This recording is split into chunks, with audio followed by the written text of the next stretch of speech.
Selamat siang Tribuners, di sini saya reporter Tribun Sumsel melaporkan dari Jalan Aryo Dila Kota Palembang, di mana tadi sempat terjadi kepanikan warga karena ada rumah yang nyaris terbakar. Jadi bisa kita lihat Tribuners, ada tumpukan kayu yang berada di sebuah rumah, dan dari informasi warga yang kami dengar, tumpukan kayu ini tadi sengaja dibakar karena bekas sisa pembangunan rumah.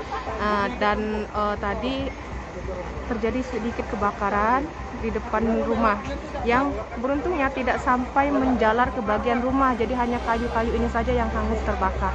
Bisa kita lihat sisa kayu yang hangus ini baru saja dipadamkan oleh petugas pemadam kebakaran. Bisa kita lihat, beruntung api tadi tidak sampai menjalar ke bagian rumah.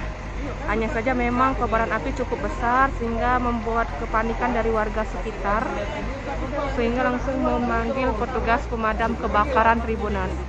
Tidak ada korban luka maupun jiwa, cuma memang kepanikan terjadi di sini. Bisa kita lihat tumpukan kayu ini, dari informasi yang kami terima dari warga sekitar, ini bekas pembangunan rumah sebelumnya yang kemudian dibakar oleh pemilik rumah.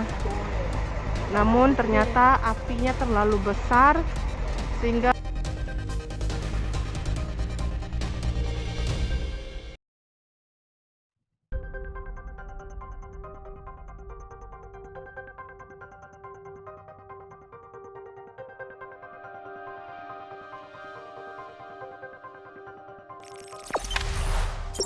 jangan lupa subscribe, share, komen, dan like ya.